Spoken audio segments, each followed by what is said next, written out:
स्वागत है झारखंडी हिंदी न्यूज पर। चलिए जानते हैं झारखंड की छोटी बड़ी सभी महत्वपूर्ण खबरों को। झारखंड में 1 सितंबर से चलेगी बसें, कुल सीट के आधे यात्री बैठेंगे, मास्क दस्ताने अनिवार्य, यात्रा के नियम जान लें। झारखंड के अंदर सार्वजनिक बसों के परिचालन के लिए परिवहन विभाग ने दिशा निर्देश जारी कर दिया है। बसें 1 सितंबर से चलेगी। नए गाइडलाइन के अनुसार बसों में कुल सीट की तुलना में आधे यात्रियों को ही बैठाने की अनुमति दी गई है। कोरोना संक्रमित व्यक्ति या जिस व्यक्ति का कोविड-19 जाँच के लिए सैंपल लिया गया है, उन्हें रिपोर्ट आने तक यात्रा की अनुमति नहीं दी गई है। बस संचालकों को भी बस संचालन के लिए जारी दिशा निर्देश का पालन करना होगा। बता दें कि राज्य सरकार ने अनलॉक के तहत राज्य में कंटेनमेंट जोन के बाहर सार्वजनिक परिवहन की अनुमति दे दी है। सरकार ने यात्रा करने वाले लोगों से अपील की है कि वह मास्क जरूर पहने, लेकिन फेस शील्ड अधिक सुरक्षित है। यात्रा कर घर पहुंचने पर कपड़े बदलें, धोएं और स्नान करें। यात्रा के बाद कुछ दिनों तक घर के बुजुर्ग एवं अन्य सदस्यों से सामाजिक दूरी बनाए रखें। यात्रा के दौरान खाने पीने से पहले वस्तुओं को जरूर धोएं। सैनिटाइजर का इस्तेमाल करते रहें।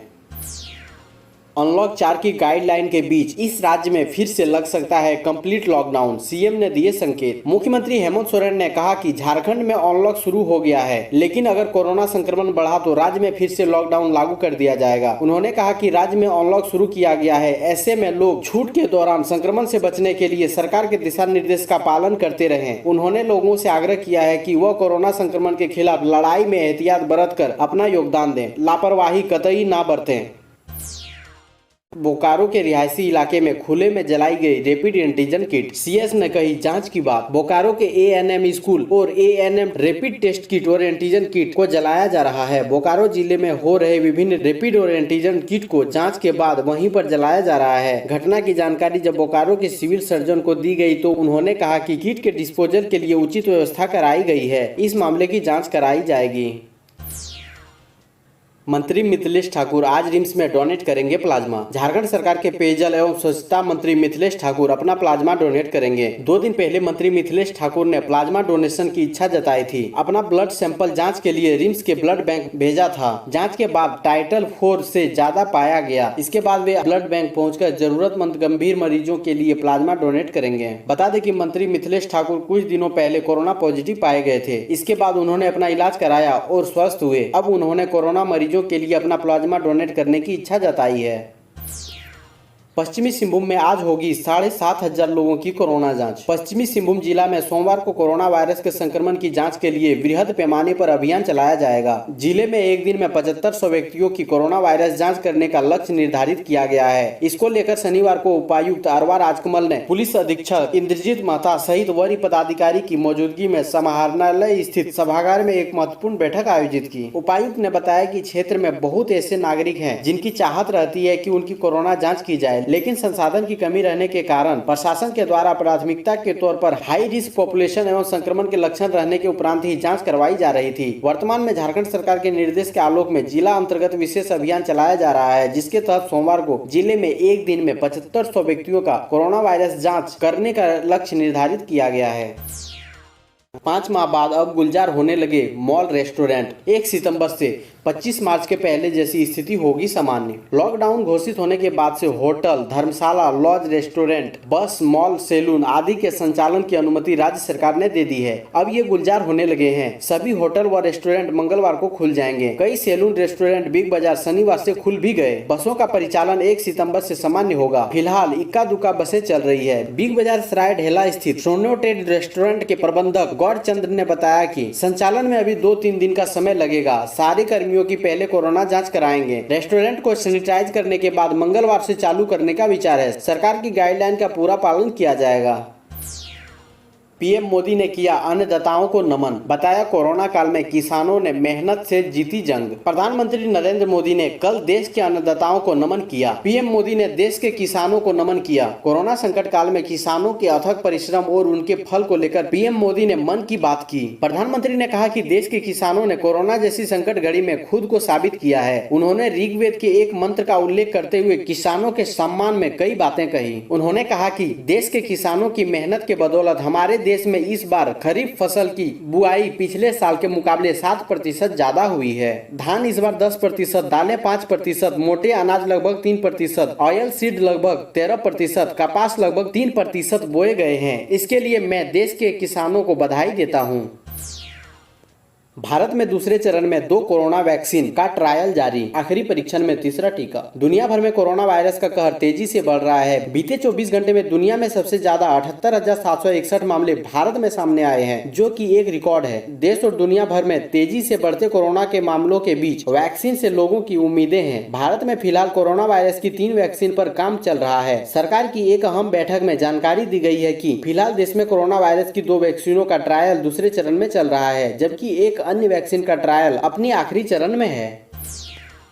रूस में चीन और पाकिस्तान की सेनाओं के साथ सैन्य अभ्यास नहीं करेगी भारतीय सेना, जाने वजह। पूर्वी लद्दाख में चीन से चल रही तानातानी के चलते एक बड़ा कदम उठाते हुए भारत ने रूस में अगले महीने होने जा रहे साझा सैन्य अभ्यास से खुद को अलग कर लिया है। जल्द ही रूस को यह जानकारी दे दी जाएगी कि भारतीय सैनिक इस अभ्यास में हिस्सा नहीं लेंगे। कई देशों के बीच होने वाले इस सैन्य अभ्यास में चीन और पाकिस्तान को भी शामिल होना है। सूत्रों ने बताया, साउथ ब्लॉक में इस संबंध में एक उच्च स्तरीय बैठक हुई, जिसमें विदेश मंत्री एस जयशंकर और chief of defence staff Bipin Rawat उपस्थित रहे। इसमें यह फैसला हुआ कि ऐसे बहुपक्षीय सैन्य अभ्यास में शामिल होना सही नहीं है, जहां चीन एवं पाकिस्तान के सैनिक भी उपस्थित रहेंगे। सूत्रों का कहना है कि जिस तरह से वास्तविक नियंत्रण रेखा यानी LAC पर चीन के साथ तानातानी चल रही है, ऐसे में उनके साथ सैन्य अभ्यास उचित नहीं है।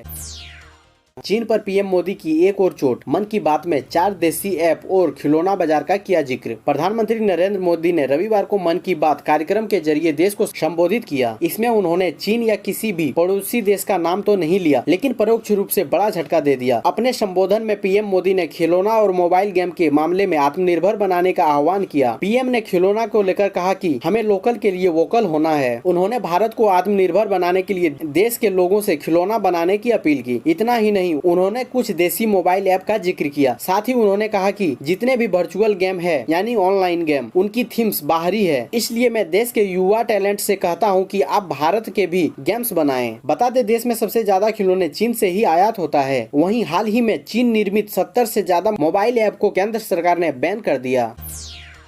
मन की बात पर राहुल गांधी का तंज, कहा परीक्षा की बजाय पीएम कर रहे हैं खिलौने पे चर्चा। कांग्रेस के पूर्व अध्यक्ष राहुल गांधी ने मन की बात कार्यक्रम को लेकर तंज कसा है। बता दें कि पीएम मोदी ने रविवार को अपने रेडियो कार्यक्रम मन की बात के जरिए देशवासियों को संबोधित किया। पीएम मोदी के मन की बात कार्यक्रम के बाद कांग्रेस नेता राहुल गांधी ने पीएम पर अपने बयान के जरिए हमला किया। राहुल गांधी ने अपने ट्विटर में लिखा कि पीएम ने परीक्षा पे चर्चा के बदले खिलौने पे चर्चा की। वहीं राहुल गांधी ने अपने ट्वीट में JEE नीट परीक्षा का मसाला उठाया। कांग्रेस नेता ने अपने ट्वीट में लिखा है कि JEE नीट के परीक्षार्थी चाहते थे कि पीएम परीक्षा पे चर्चा करे, लेकिन पीएम ने खिलौने पे चर्चा कर डाली। साथ में उन्होंने हैशटैग का इस्तेमाल करते हुए मन की नहीं स्टूडेंट की बात लिखा।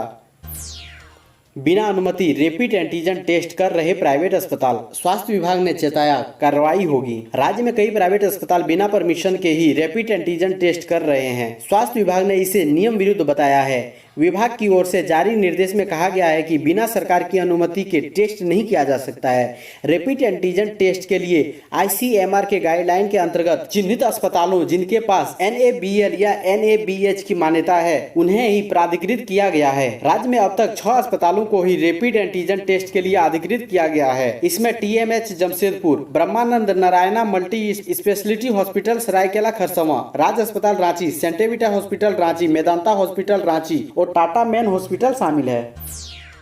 अचानक बाबा मंदिर पहुंचा भक्तों का हुजूम। सरकार के निर्देश पर 27 अगस्त से बाबा वैद्यनाथ का पट आम श्रद्धालुओं के लिए खोल दिया गया है। सुबह 6 बजे से 10 बजे तक पूजा करने की व्यवस्था की गई है। इस दौरान मात्र 200 लोगों को पूजा करनी है। इसमें भी दूसरे राज्य के लोगों को पूजा की अनुमति नहीं है। रविवार को बाबा दरबार भक्तों से इस कदर गुलजार हुआ जिसकी लोगों व प्रशासन को कतई उम्मीद नहीं थी। आलम यह था कि इस भीड़ को नियंत्रित करने में जिला व पुलिस प्रशासन के पसीने छूट गए, क्योंकि प्रशासन को भी अंदाजा नहीं हुआ था कि अचानक इस तरह से भीड़ हो जाएगी। फुट ओवर ब्रिज हो या संस्कार मंडप, शारीरिक दूरी के मायने समाप्त हो गए थे। केवल देवघर से ही नहीं, मुजफ्फरपुर, बांका, बेलहर, चांदन, जमुई व झाझा सहित बिहार के सीमावर्ती इलाकों से बड़ी संख्या में श्रद्धालु पूजा करने के लिए पहुंचे थे। कुल मिलाकर निर्धारित संख्या से 10 गुना अधिक यानी 2000 से अधिक श्रद्धालु बाबा दरबार पहुंच गए थे। जेईई नीट परीक्षार्थियों की मदद के लिए बीजेपी ने जारी किया हेल्पलाइन नंबर, केंद्र पर लगेंगे स्टॉल। झारखंड बीजेपी ने जेईई और नीट की परीक्षा के लिए छात्रों की सहायता करने को एक हेल्पलाइन नंबर जारी किया है। परीक्षा को लेकर विद्यार्थियों को किसी तरह की परेशानी न हो, इसे लेकर भारतीय जनता युवा मोर्चा झारखंड प्रदेश द्वारा हेल्पलाइन नंबर जारी किया गया है, जो छात्रों को साधन और सुविधा मुहैया कराएगी। उन्होंने बताया कि सेंटर के बाहर एक सहायता केंद्र बनाया जाएगा, जहां मास्क, सैनिटाइजर के साथ साथ रिफ्रेशमेंट की व्यवस्था की जाएगी। इसको लेकर बीजेपी के प्रदेश अध्यक्ष दीपक प्रकाश ने कहा कि शिक्षा में राजनीति और राजनीति में शिक्षा का इस्तेमाल करना दुर्भाग्यपूर्ण है, बल्कि राजनीति में शिक्षा की आवश्यकता है। उन्होंने जानकारी दी कि 5 जिले में 10 परीक्षा केंद्रों पर 22,000 छात्र की सहायता के लिए बीजेपी के कार्यकर्ता हर मुमकिन सहायता करेंगे। कोरोना जांच में आएगी तेजी, सोमवार को 1.40 लाख लोगों की होगी जांच। कोरोना जांच में तेजी लाने के लिए छठा विशेष जांच अभियान सोमवार को पूरे राज्य में चलाया जाएगा। इस विशेष जांच अभियान में रैपिड एंटीजन टेस्ट से कुल 1.40 लाख लोगों की कोरोना जांच का लक्ष्य रखा गया है। इसके तहत 8 जिलों में प्रति जिले 7500 सैंपल जाँच का लक्ष्य रखा गया है। ये वैसे जिले हैं जहाँ कोरोना के संक्रमण दर अधिक है। इसमें रांची, बोकारो, धनबाद, पूर्वी सिंहभूम, पश्चिमी सिंहभूम, गिरिडीह, हजारीबाग तथा पलामू शामिल है। शेष 16 जिलों में 5-5 हजार सैंपल जांच का लक्ष्य रखा गया है। इस विशेष जांच अभियान के तहत संक्रमित के संपर्क में आने वाले लोगों, बुजुर्गों तथा अन्य गंभीर बीमारियों से जूझ रहे लोगों के अलावा स्वास्थ्य कर्मियों, पुलिस कर्मियों, सफाई कर्मियों, एम्बुलेंस चालकों आदि की कोरोना जांच की जाएगी। इसके अलावा हाट बाजारों तथा अन्य भीड़ भाड़ वाली जगहों पर रह रहे लोगों की भी कोरोना जाँच इस अभियान के तहत की जाएगी।